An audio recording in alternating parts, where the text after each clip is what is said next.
Mother, man.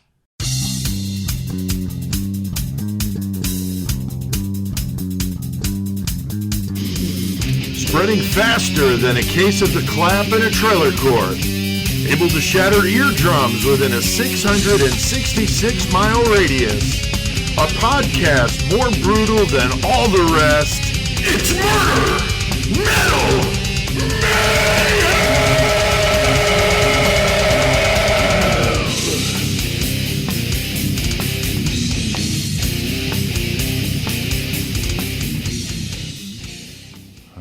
Seems weird doing this on a non-Tuesday, doesn't it, Chris? Dude, it's Saturday afternoon right now. I know. The 4th of July is upon us tomorrow, so yeah. The 3rd of July, doing this one ahead here from Horns High Studios for the Horns High Podcast Network. Of course, Joey and Chris here with me. You guys are ready for some festivities? Chris, you got a brisket, you said? Shit, yeah, dude. I done walked up to the farmer's market today and everything. Oh, wow. Damn. I did some shit this morning already. That's awesome, we dude. got a 9-pound brisket about to smoke up. Got a bunch of food going down, so 4th Cool. of July, baby. Yeah, for sure. Joey, what about you, man? Probably just going to take it easy this year. Probably not do a whole lot. I'll probably go out by maybe Chris's tomorrow during the day. That's cool. And then I'm still working early, so I got to be up Monday. Oh, yeah, that sucks. Yeah, so it's all right. It's Yeah, it's a chill. The Yeah. weather's perfect here. It's like 80 degrees. Weather's dope compared to the monsoons we Right? had last week. Yeah, the last report was we were like building an ark. Right. This And shit's now dope. it's like perfect, sunny, 80 degrees, like perfect weather right now, and for the next couple days. So that's really cool. I got 2 cookouts to go to here after we get done. And then Nice. tomorrow, hopefully, just chilling. And Monday, the same. I'm going to be working on my new writing project, Deeper Than Dead, begins go. Monday. So, Fucking right, dude. so I'm excited yeah. about that anytime I start something new, because I'm already like thinking what I'm doing after that. I'm actually working on that in my head. It's kind of weird how my brain works. But anyway, I'm excited That about is a Deeper very Than Dead. weird fucking thing. How your brain works is a very weird fucking thing. It is. It is. But Deeper Than Dead is the next one. It's the illustrated novel, working with Brian Usual on it, and really excited to do that. So that's gonna be fun, and I'll be working on that for the next several months. We have this bonus episode we're doing. That's why we're here on a Saturday. We got this one because we've got something going on next week. I do with a medical procedure I'm having done, and so I'll be out of it for a couple days. And so we're doing this in place of a normal episode. So we're not doing, our typical murder, metal, mayhem segments. And there's no murder involved in this. No. No metal. This is just an interesting fucking story. It is Some very mayhem, interesting. No, Some there's definitely mayhem. Lots There's of mayhem, definitely yeah, mayhem. for sure. And, we're going to talk about a single topic. So we're not doing our killer cage match. We're not doing karaoke, listener comments, any of that. It's just one topic. And like Chris said, very, very interesting. But that's why we don't number these, because it is different. And we like to number our traditional format of the 3 segments like we do. But this is not that. So we hope you guys dig it. Now, Chris, you brought this one up. This has been more than a year ago, maybe a couple of years ago. I've had it on the list as one of those, not sure what to do with this because it is a little unique, but the Silent Twins, the Silent Sisters, some call them, June and Jennifer Gibbons, from England, very unique, and but it's totally It's the story something itself that is fits. fucking crazy, dude. Yeah, Like, it is. everything But how that did goes you on. find out about it, dude? I honestly don't even remember how I first. It was just one of those things I came across somewhere at one point. I'm like, what the fuck is this? This is crazy. Right. So I just started reading the little things about it. I'm like, Yeah. wow, this is fucking. Yeah, when you brought it up, It's like- I remember Googling it, and I read the Wikipedia page about it. I'm like, this is pretty crazy. So then I Right, started it's looking like at the a videos. Fucking cosmic bond or some shit, dude. It's Really fucking- weird. We're going to talk about it. They do say twins have a bond, but Yeah. this goes so much further than that. Now, Joey, what about you? I don't think you or I were real familiar with this I didn't one. know about this except for Chris. This one is totally on him. So Mm-hmm. I went into this blind, I'll say, and everything Learning I learned, stuff. yeah, everything I looked up, watched, and learned was all fresh to me. So Yeah, that's cool. Same Yep. here. I didn't know anything about it until Chris brought it up, but after researching it and watching a few different things and reading quite a bit, was pretty happy that Chris made the call to bring it up. So we're all three of us, we've brought great ideas to the table, and when one of us has something the others don't know anything about, I think those are even better, because it's like you always want to, bring that band to the table that no one knows about. Yeah. I love doing that. Like, man, have you heard of so and so? Dude, check out this fucking album. Yeah, I just and found. it's Have you killer. heard this? It's No? totally out of the Fuck yeah. blue. And CK's done that a lot with his metal segments, bands like Harlot I'd never even heard of before. So just great stuff. So same here with this topic. I think that's cool. So, all right, June and Jennifer Gibbons are born April 11th, 1963. And as I said before, they are identical twins. They were born in Yemen because their father was Yemen. Their father was part. I read one thing that he was like a mechanic for the Royal Air Force, but then I saw somewhere else where he was in the Royal Air Force. So I'm not quite sure. Mechanic. But he could have been a mechanic and still been in the Royal Air Force, just like our military. But I'm not sure here.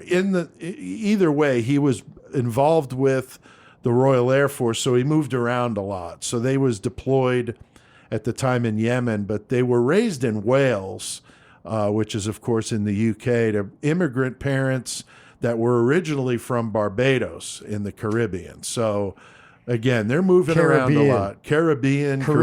Tomato. Caribbean. So they immigrated to the UK just after the twins were born. Gloria, the mother, was a housewife, and Aubrey, as we said, the dad, was a technician for the Royal Air Force. But again, I don't know if that means as a civilian or as actually in the Air Force. When you were doing these, when I was looking over these notes, I read that in just glam metal shit, hard rock. No, I was like, Gloria the mother was a housewife, and Aubrey the father worked as a technician for the Royal Air Force. And that's like, as I was reading, I don't know why. That's just how I saw That's it. Hilarious. So That's when we came up to it, I knew it was going to pop in my head again. That's so funny, Like dude. straight up glam metal. Glam metal. Hell yeah. Going back. There were two other children, Greta and David. Now you just want to sing it. As Yeah, you I say do. it. Now it's in my fucking head, dude. David, who were born a few years earlier, prior to them immigrating to the UK. As far as I can figure, the twins were born to a stable home. So Yeah, and they did have a younger sister too. they did, yes. She comes a little bit Yeah, later she on. does here. come in later on in this, like for real. Yeah, it's so funny with the David thing, because I was just watching an episode of South Park, and there's that Hispanic character, David, and Cartman was trying to piss him off by calling him David, and he kept going, David, David, David, and he did it like 3 times, and I'm like, oh my fucking God, I can't stop thinking about that shit.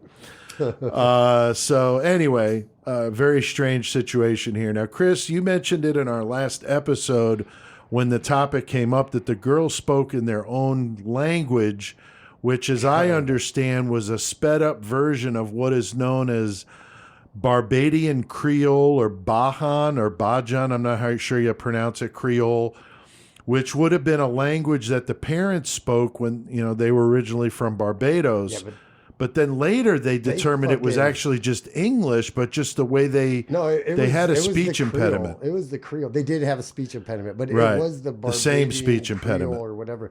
But they were just talking so fast. Right. These two girls just talked so fast that they're the only ones that could understand what the fuck they were saying. Right, which is interesting that's a thing. I was thinking it was unique to these girls being twins and all, but I'm going to get to it here, but that's a thing. It'd be like two boomhowers. Two boom hours. Talking to each Right. other. That makes sense. But yeah, it was basically that Barbadian Creole, and they're just talking so goddamn fast about people just like, what the fuck are they even saying? Right, because even now when you hear the girl talk, she's got a very pronounced speech impediment, plus the British accent makes it incredibly hard to understand her at normal pace. Right. Now, but back then it was super fast, and they were basically creating their own language because they were, Basically between them, yeah. it was between them, which I think is very, very interesting. We're fucking up not having old Creole on this episode. That's true. That's to true. translate. That's true. So they were completely silent to everyone but themselves. So they've got this language, Chris, but they're just keeping this shit to themselves. Eventually, they would converse with the younger sister, as you mentioned, Chris Kim's a little bit later, Rosie. Not a lot, though. I mean, she Yeah, a was few the years. only one that fucking... Well, she was in the same bedroom as them, so Right. they ingratiated her and talked to her and included her in their activities there.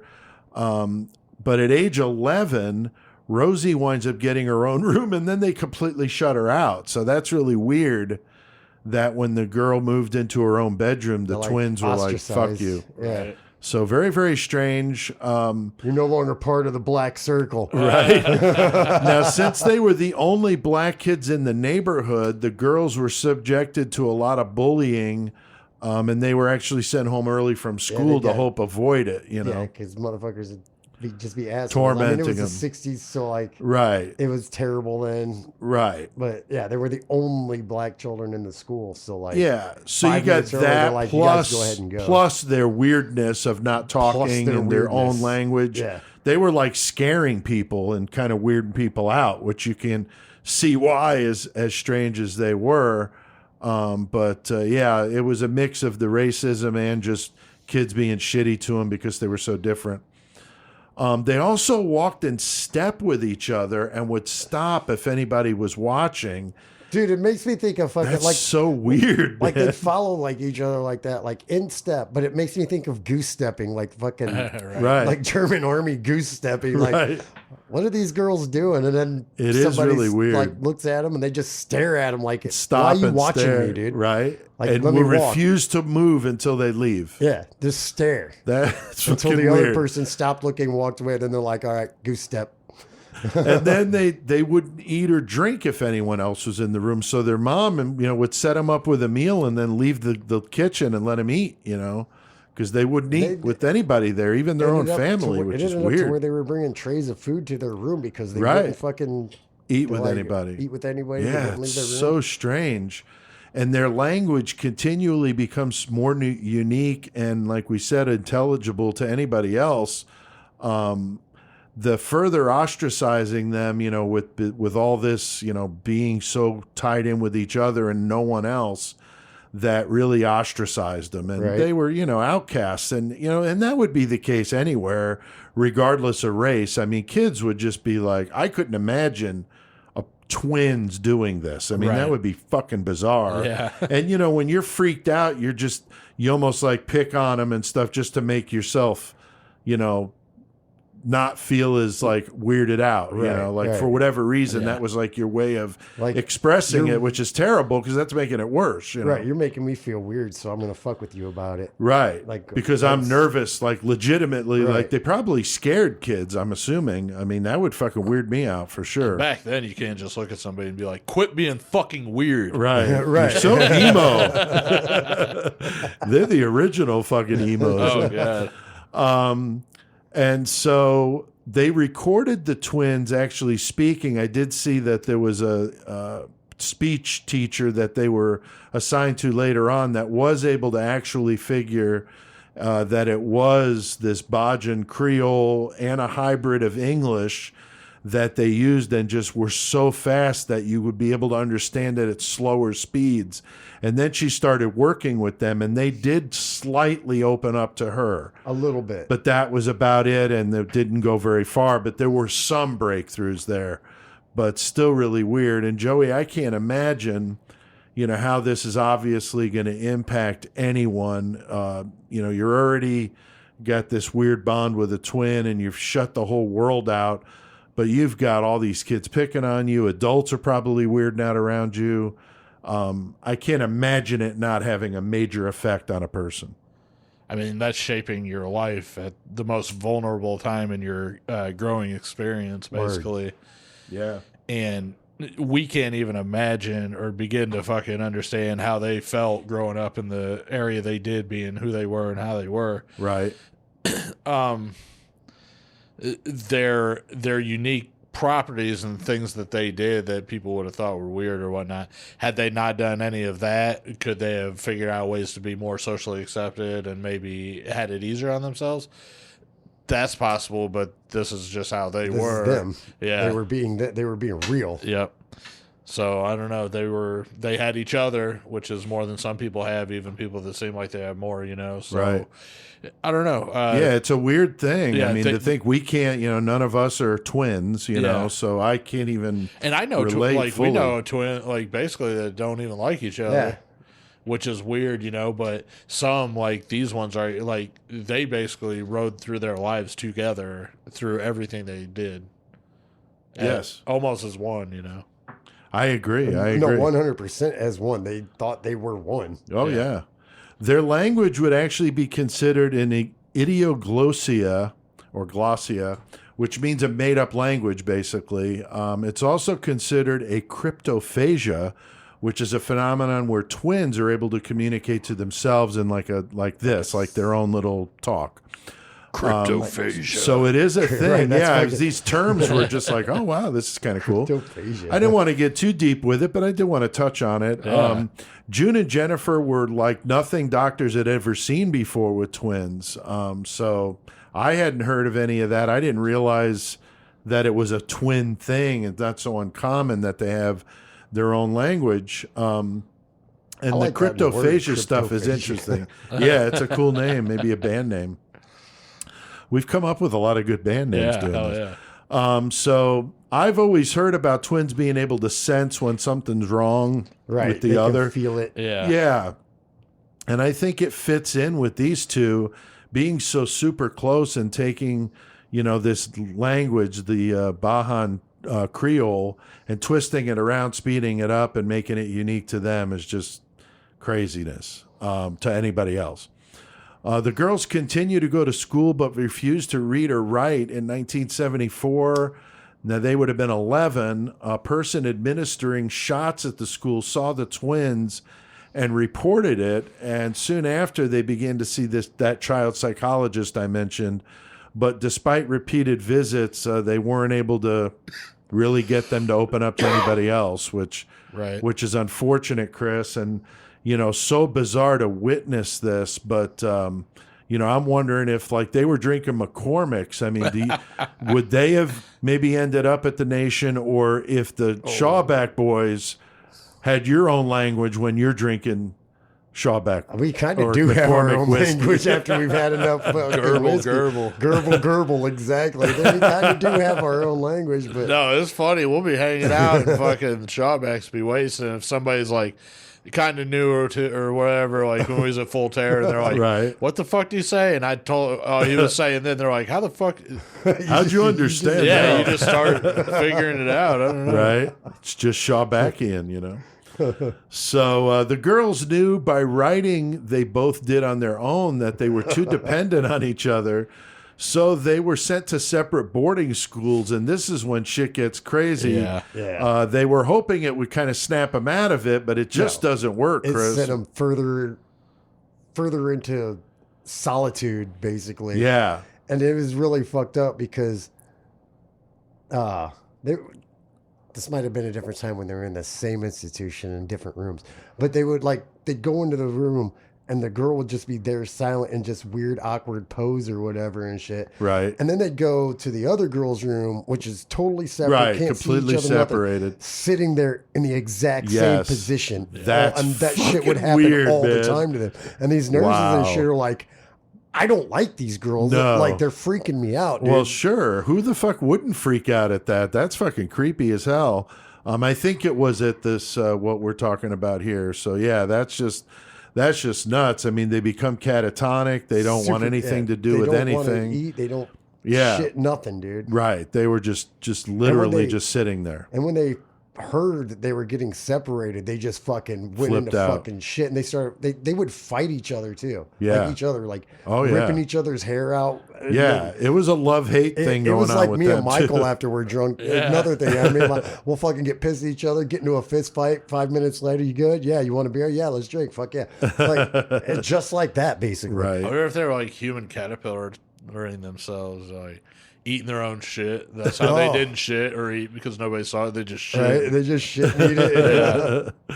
So eventually, though, they are reunited. They spent most of their lives from that point on in their bedroom acting out soap opera-like plays with dolls and keeping them to themselves. I mean, and they did record them doing it and gave the tapes to Rosie. And I think I heard a little piece of one, and it was fucking weird. I mean, like, they were talking almost normally. Right. And it was just like, wow, like they really could speak pretty normal, which is weird because, like I said, now when they played current stuff with the one twin, her English is, she's got the strong British accent and that speech impediment.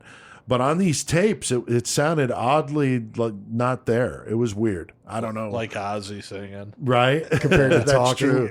Yeah, that's true.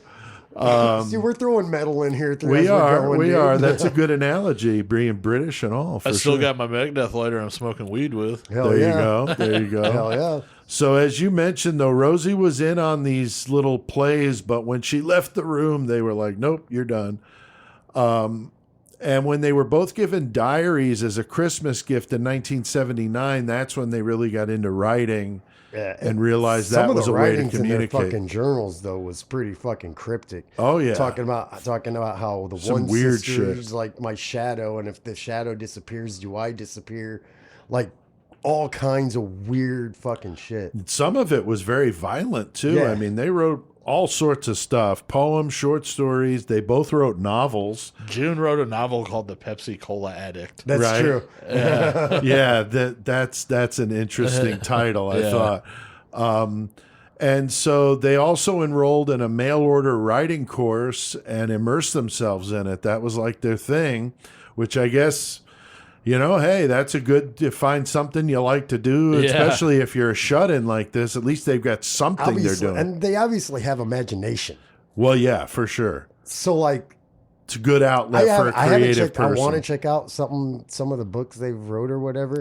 Yeah, I was But curious haven't, if you 'cause could I'm curious, find I them. want to fucking check it out. I but wouldn't have mind not. seeing what they're like. Yeah, they'd used the what they call vanity presses back in the day, which is just paying to have your book published. Right. But it was a lot more expensive than it is nowadays with authors like me using Amazon for that. But back in the day, it would have cost a pretty big chunk of money to publish your own book because it didn't matter how good it was. It was just if you were going to front the money, this company would gladly print them for you. Yeah, give me money and we'll do Right, it. Whatever. exactly. But their sets, when they would write, were often in Malibu, California, and themes typically centered around young male and female characters exhibiting strange and even sometimes criminal behavior. So, Joey, I guess, you know, it's better than, you know, what they were doing before writing. So the writing seems to give them some kind of outlet. It does give them an outlet, and you know, depending on what they were writing about and what criminality they're talking about, could have been a little foreshadowing Right. into the future too. Sure. They could have started a grindcore band, too. Exactly. No, but That would have been a better option. Yeah, 1,000% better option. But I do, you know, as far as them writing and doing that stuff, no matter what they did later on or whatnot, it had to have been a good outlet regardless. Because Right. I just feel that's a good outlet for people anyhow. Is to Yeah, I get mean, shit out myself, anyway. I mean, you know, and you as a songwriter, Yeah. you know, it's just one of those things that it is a good outlet, especially if you're pissed or, you know, that's what, you know, most metalheads write stuff about being mad, you know, or angry about something. Butterflies and flowers, baby. Butterflies So and it's, flowers. yeah, so it's, everybody finds inspiration in different ways, but these two just seem to be, really excel at the creativity thing. And writing would be a great outlet for that, for sure. You mentioned June wrote that book, Pepsi Cola Addict. Says the description is where a high school male student hero of the story is seduced by a female teacher and sent away to a reformatory where a homosexual guard attempts to sexually assault him. Wow. I mean, Like I what the said, fuck they are they have watching? imagination. Yeah. That is a very interesting thumbnail sketch of what the Pepsi Cola Addict is all about. I would mind reading that. Right. At least some of Exactly. it. I don't know how Yeah. good it is, but I don't know how readable it is. yeah, it could be pretty bad. I don't know. I mean, some of the excerpts of poems and stuff they had seemed, pretty decent. Right, right. So, the twins would pool their money, as I said, with their unemployment benefits. Apparently, they were getting, and they published it on their own. A lot more expensive, as I said, than it would be nowadays using Amazon for that. Chris, Jennifer would also write a book, The Pugilist. It's about a doctor so obsessed with his child's life that he kills the family dog and uses the heart for a transplant. And then to make it even weirder, Chris, the dog's spirit lives in the child and ultimately gets the revenge on the dad. First of all, you can't put a dog heart in a human. Not Right. going to work. Oh, apparently But in this great book. in this book it did, but it's a Right. book. But that is a fucking. I want to read that story. I seriously want to read That's that a good, story. yeah, that one would be interesting as well. So the dog spirit lives in the child, but is the child still the child? Is it like a Maybe dual as an adult. personality? Yeah, I don't know. Is it a dual? Don't know. Thing going You got to on? 'Cause read The I Pugilist wanna to know. find I need out. to know. Need to find that out. So, if any listeners have read either of these books, let us know. We'd love to hear from you. All right, so these two are very creative.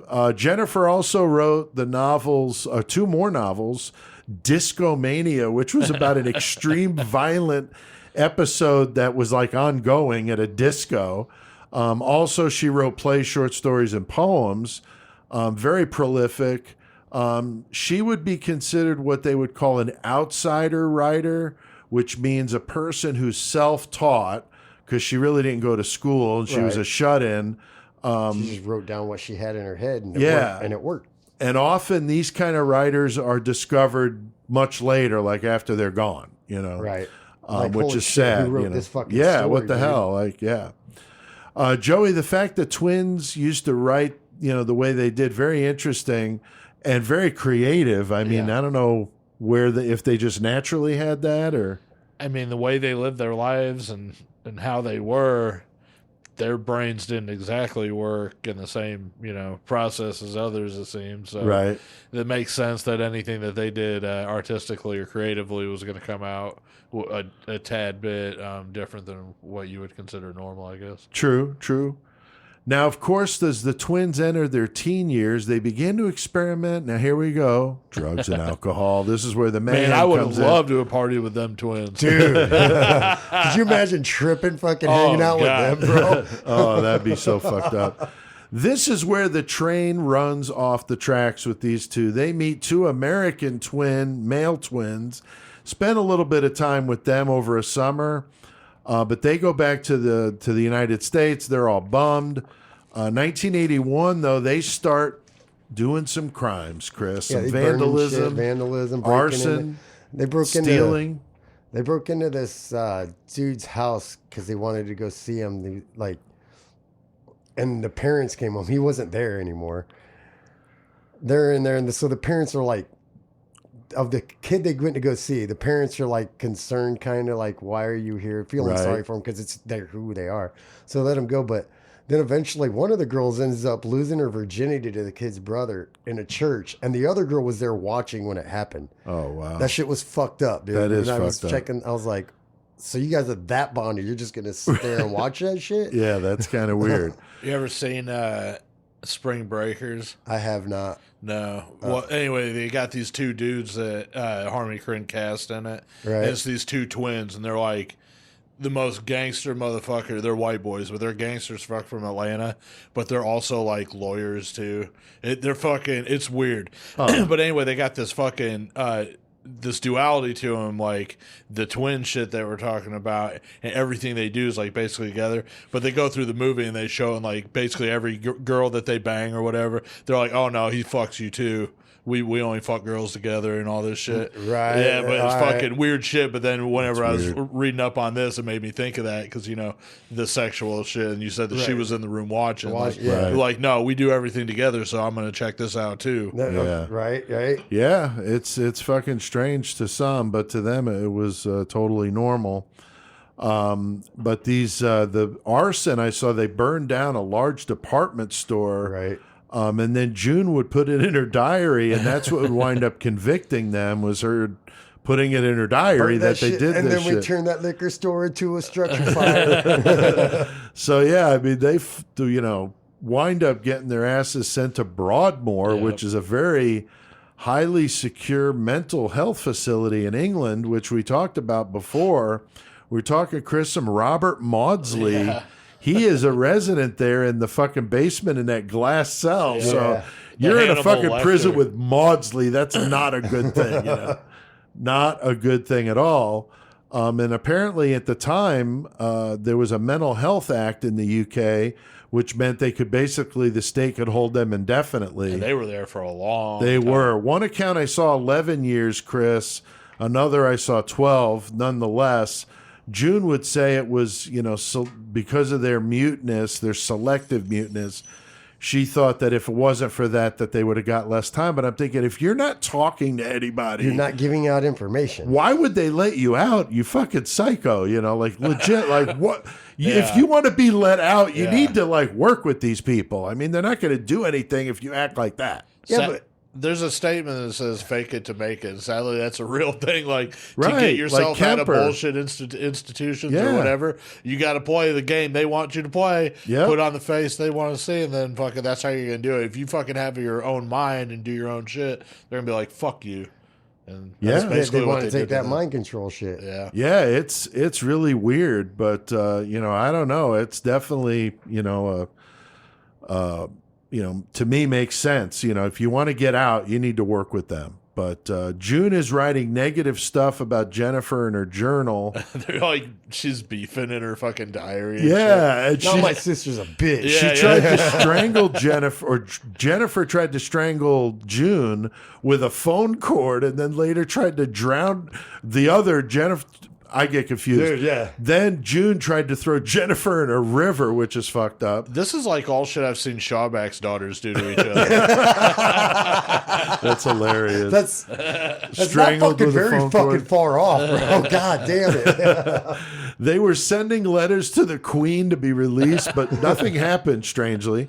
They were given high doses of antipsychotic drugs, which would be fucked up because they apparently weren't psychotic. So Right. they're now really fucking with them, and it's making them difficult. They were fucking with the world is all this is. They Yo, were fucking, yeah. they're just like, think we can live our entire lives and just fuck with people. We're totally normal. We're fucking with everybody our entire lives. But these medicines, though, were affecting their concentration. Everything was kind of foggy. But they did say that it opened them up more to the language thing. Right. They're writing in their diaries for a while, but were also involved with the choir and then eventually lost interest in writing. Even if they were separated at Broadmoor, like you said, Chris, they were frozen in the same pose. So just really strange. And this story now is getting some national attention in England after an article is written by Marjorie Wallace of the Sunday Times. And she later wrote a book about the case, The Silent Twins, in 86. Which I was fucking, because I didn't know shit about this case and I started looking into that book, Yeah. that was a fucking, it was a, not a bestseller, but it was a highly selling book. Oh, wow. And- Yeah, if I'd have had more time, I think I would have grabbed it. Yeah, I was really surprised. The at, how audio big is it on was. Audible. I think it's on there. is it? I did see that. I didn't check. Yeah, I didn't listen to it, but I was looking at it today. She became their only friend who they did confide, to as, about, they told her about how they had made this pact, which, Joey, that's a fucked up part of this story because these girls have this pact. What's up with this? Yeah, basically, if one ends up passing before the other one, then whoever the remaining one will then go on to speak normally to everybody and tell their story. Have a Live normal life. Right, which goes back kind of what Chris was saying. It's like, okay, now they're just fucking with you. Can we get away with all this shit through our lives? Like, that makes more sense even later on when they're like, oh no, we could be normal and Right. but But only one of us. right, but we're not going to do that. So fuck you. Yeah, it's a very, very strange thing. Yeah. And they actually believe that one had to die so the other could have a normal life. And then Jennifer makes the decision to allow herself to die. It's so weird. It is weird. As It's if this fucked- story wasn't Dude, weird no, enough. This This part's is fucked up. it is. March of 1993, they are 19 years old. They are now moved from Broadmoor to a less restrictive place called the Caswell Clinic, also in England. Jennifer, on the bus ride over there, starts fucking doing some weird shit. Chris, I mean, what the fuck? After she told her sister, like, I can't remember the exact words, but basically telling her goodbye, I'm leaving. Right. She fell asleep on her lap and was looking at her with her eyes open and shit. And just fell asleep on the bus and never woke up. She had the inflammation of the heart out of fucking nowhere. And there was no medical history of anything. Yep. There was no alcohol, no drugs, nothing in her system. She just somehow knew and chose. Yeah, it's like, did she will her heart to have a sudden inflammation? That's what her sister said. She willed herself to die so I could live. Wow. Basically. Yeah, that's just fucking nuts. I mean, this story is so fucking weird. You heard about like every now and then, like somebody like a couple who grows old together, and then one of them passes, and then right away the next one passes away. Right. I've even seen like relatives where you know that's happening. It's just like it is weird. Like maybe somebody at some point finally can be like, nope, this is the will leaving me. Yeah, it's a fucked up concept, but yeah, that's a good point about the older spouses. Yeah, you see that happens a lot. June would say at the coroner's inquest that Jennifer was acting strange a day prior. She started slurring her words and just seemed out of it. And then, like you said, Chris, she never got, she was never conscious after she had that episode on the bus. And, but what was weird is that everybody thought June would be like devastated, but she actually was happy. Like she felt like a weight was lifted off. Like in her journal, like I was talking about earlier, if the shadow leaves, do I leave too? And they made that pact. Like if you read some of I wish I had written down some of the quotes out of that shit. But dude, if you read some of the shit they wrote about each other, it's fucked up, man. It is. It is. Even the grave, the phrase they used, the poem they used on her headstone is like pretty fucking heavy shit. I saw a different one. I can't remember which one of them wrote. I think Jennifer, but it was about these two parrots, and basically they would mock each other. And they were in the store, and like they would be like, "We're not for sale." The other one, "Oh, we're not for sale." And then by the time one of the parrots passed away, then the other one was able to be like, okay, now you can buy me, or some shit like that. Wow. But it that's totally weird. Was a reflection of how they were too. Yeah, that's interesting. Yeah, that's so weird. But she seems to be very happy. She says she's 10 times more alive in the interviews they had with her after it happened. In some ways, a very inspiring story. In other ways, it's creepy as all hell. And then, like I said, June wrote the inscription for Jennifer's headstone, and it's all this whole "we were two, now we are one," and it's like almost like the twin absorbing the other. I mean, it's heavy stuff, and of course, people think about their own mortality, and you just think of how strange is this that it seems like they literally did exactly what they wanted to do, which was have one die so the other could go on. Joey, Jennifer's eventually released. She leads a pretty normal life. She's not writing anymore. She said, because I could talk, I don't need to write. So yeah, I mean, that was her outlet at that time and what she needed to do when her sister was around and they were doing their thing. But since she was the lone one left in the world, she knew that It's weird though that it's just like I can talk now. This is but now I can talk, but also my talking isn't as dark and macabre and shit as my writing and everything else was when I was doing what would be interesting is if you were somebody who could have picked up and figured out their dialect and yourself, started talking with and them. then you fucking find her and be like, start talking to her like that. Like relapse. Yeah, see if she fucking goes right back into it. Yeah, and I'm wondering too if she was writing to give herself an outlet for being depressed or whatever, then maybe when you're getting better mentally and you're feeling better, more alive and everything else, writing only brings you back to a very dark fucking place, and that may be why she doesn't want to write anymore. She's like, you know what? When I do that, I like feel like I'm different back person, there, yeah. and maybe that's the part of her way of getting over it. I don't know. I mean, I just speculating. Yeah. I just got a PhD. Something about their but that's fucking, all I got. something about their writing that interests me that's a possibility too is that's one of the only things that they did. It's not like they wrote the stories together and the books together, which they could Right. have done that. They wrote them by themselves, so maybe that was Yeah. also their only outlet of individuality. Sure. That's the only way you could be like, that's me, that's her. Yeah. Otherwise, it's just us. Yeah. That's true. And the fact that they did do that, have that common bond of the writing, maybe that also brings back negative, trying to not think about her sister obsessively Possibly, yeah. might be hard to do if she's writing and they would Right. share that, Yeah. between the two of them, I don't know. It's heavy stuff. June gave interviews with some magazines about her new lease on life. In 2008, she lived a quiet existence near her parents' home in West Wales.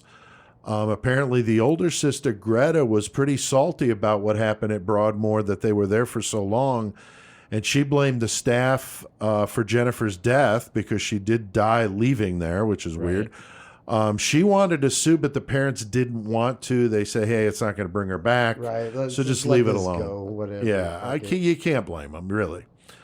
There was the 1986 film, The Silent Twins. I did not see I that. didn't even know that existed. Yeah, I didn't either. I wished I would have looked on Prime because I may be able to rent. I don't know.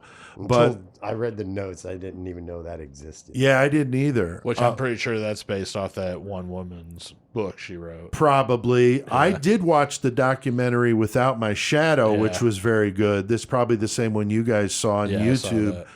That was good. It was, definitely worth watching if this is interesting to you. There were some other docs out there. There was even a play called Speechless, based on the book by Marjorie Wallace.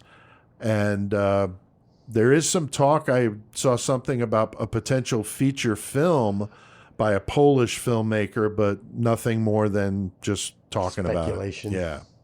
So, anything to add, guys, to the Silent Twins? Good topic, Chris. I'm glad you brought it up, dude. No, I don't. Works perfect for something like this. Yeah, I don't think I have anything. All right, Joey? I just kind of got a segue, really, because this was, like I said, I basically learned a lot just doing this episode because I wouldn't have known all this shit about this case. Right. So that was cool to learn it. And also a segue into our next one because we're doing Alcatraz next time we get together. Something I thought was cool. These are 6 of the most notorious, because we're talking about Broadmoor, the hospital, where they were at for 11 years or 11 plus or whatever it was. But these were 6 other inmates of Broadmoor that were kind of notorious, and also their tag names, which I thought was classic. Right. But so the first one is Peter Sutcliffe, who's the Yorkshire Ripper. Right. David Copeland, who's the London Nail Bomber. Right. James Kelly, who was a Jack the Ripper. Right. Not but he was a Jack the Ripper.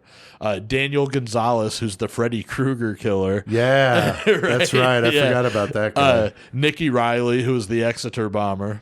And then Graham Young, who's known as the Teacup Poisoner. Yes. So he's a good one. Graham Young is yeah. in that Gates of Janus book. Oh, hell yeah. Yeah. So we're definitely going to have to do that with Ian Brady's take on the teacup murderer. Absolutely. Yeah, or poisoner, yeah. So Very yeah, so interesting name. that was a popular fucking security prison. Yeah, that's cool. Now, when I was doing research on this, I stumbled on another really weird case involving sisters. So I'm throwing this one in the ring for the next time we decide to maybe do another bonus like this. The Papin, I think is how you say it, sisters, Papin. They're from France, early 1900s. One of the sisters was raped by her father. They send her to the convent, which is like, why don't you send his ass to fucking prison? But this was back in the day. The sisters had a serious bond, even though they were apart. In 1933, they wind up working as housekeepers for this woman, and they kill her and her daughter with hammers, knives. They rip their eyes out, mutilated their vaginas, and then used the period blood from one to baste them both and get them prepared for the oven. Pete, you had me at period blood. I know, dude. I'm like, if that's not Murder Metal Mayhem, Chris, I honestly don't know what is. Right, for real. So we have to do that one. Yeah, hell yeah. They were found in an embrace and crying when the cops showed up. It's brutal. Yeah, one of them gets sentenced to death. I won't spoil the whole thing, but Yeah, it's you're like killing blowout. the whole story already. No, because bro. we're going to do it down the road. So this is just a tease. But the Papine sisters, Google that shit. It's crazy. As you mentioned, Joey, next week we're going to Alcatraz. That's going to be awesome. San Francisco. I've been watching so many cool Alcatraz documentaries. There's a ton of them out there. I finished that book. Hell yeah. The Alcatraz number 1295, I think is what it is. And it's a very interesting story from a guy that was inside Alcatraz as an inmate. And there's tons of great documentaries. So it's going to be cool. We're going to have our buddy, Chris Tex, is going to come on. Yes, he is. He's going to be here talking. I mean, Perfect Tex guy to works in have fucking on talking prisons. about prisons. And we're going to talk about some of the cool escapes, Joey. The famous 1962 escape, but there were like 14 escape attempts from Alcatraz. And I think 5 or 7 were never found. Among those would be the 3 from the classic, Escape from Alcatraz movie and that with whole fucking thing. heads in the beds. Yeah, and the shit. Anglins and all Yeah. that. But And I we're like going to think talk about that. a But couple there's of sharks others. got a couple of them. Oh, yeah. I like to think that. No, Yeah. you know the I'm sharks sure got the it. Sharks got them too. Yeah. So that's going to be awesome. So that's going to be a lot of fun. A cool story there. Hell yeah. And we'll have our buddy Tex on to go through that. So don't miss it. And thanks to everybody out there listening. We do appreciate seeing the numbers Thanks, coming y'all. in. You guys are great. Fucking Yeah. A. Top city, Springfield, I Illinois, saw currently that. number 1. Yeah. So thank you, listeners in the Springfield area, and everybody. Don't forget to check out murdermetalmayhem.com to check out the past episodes. You can, of course, like us on Facebook, follow us on Twitter, subscribe to our YouTube channel. Check out the show, Amazon Music, Spotify, Stitcher, CastBox, iTunes, and more. Leave us some comments wherever you listen, and we appreciate that. Fuck yeah, you guys are the shit. Speaking of support, we got our 666 666 Club. Patreon.com/murdermetalmayhem. Join for $3 a month, Joey. $3. Yeah, I mean, $3 a month is nothing, and you get all kinds of cool little perks, So much discounts shit. on merch, the show's a day early, the notes for the show, the list of the topics for the month. You at get the to help beginning pay for of the my month. crack rocks. That's fucking- right. But we no, it have helps one out. episode up there, right? Because we release them after a little while, but we have like Patreon only episodes. And Yes, we still have an Al Capone one. which is a good one. Yeah, and we're talking about a new one to do pretty soon. So. Yeah. Yeah, new one's gonna be good. Yeah, I actually have a good suggestion for that, but I'll wait Oh, till yeah. we're off mic to do because I Nice. think it'd be a cool one. So you can also go to PeteAltieri.com if you want to pick up one of my books. I got the new Creation of Chaos 3. Got a lot of sales and a lot of really good comments. I'm anxious to see some more of the book reviewers and how they liked it. So you can get, I've got the link to that in the episode description, but creationofchaos.com will get you there, and you can order it $19.95 anywhere in the U.S. And outside the U.S., I'll have information there. You can contact me, and I'll get your price because the shipping to these different countries is nuts. Oh, yeah. So people got to D's understand nuts. that. Yeah, D's nuts. I'm also finishing up the audiobook. I'm hoping by this time next week that's done. And that'll be up on Audible as well as iTunes. So I'll let you know when it is so you can check it out because I got some good audio versions of the stories. I had Tucker do the novella, which is the long piece in there, A Dreadful Life, the Enoch Strange origin story. Yeah. He crushed it. And then, of course, we know he did the 666 Right. Express. But on the audiobook, you're going to get to hear him do the whole thing by himself. And then as a bonus track on there, I'm putting on the one we all did with him within Malice's Wake and everything. So people can listen to it either way. And I don't know of any other audio books that do that, but I'm doing mine almost like thinking of it like an album, like a bonus track with that special version of 666 Express, which was fun with all of us doing it. And I'm thinking of part 2. I've got a pretty good idea. And my plan is as soon as Deeper Than Dead's done, that's the first thing I'm going to do is write that because I'd like to do it like we did before with us all doing the voices again. So we all died in the 666 Express, Chris, but like Kenny, we come back. So in part 2, we're all back. Me, you, CK, and Joey. Mayhem. You can't. So the only clue I'll give is, of course, if you know the 666 Express, we're there and we're talking about this podcast that me and CK did on metal, and then on part 2 we're all going to do a podcast together, so that'll be cool. All right, my other podcast I do, Voice of Dread, voiceofdread.com, if you like horror type things and cool topics. We've done the Saw franchise. You, Chris, Joey, and I are going to do Maximum Overdrive for I sure. love that fucking movie. Yeah, we're going to do some interesting things with it. So, but there's several episodes up there already. All right. Well, until next time, keep one foot in the gutter and keep your connection with your twin close as fuck. Mother, man.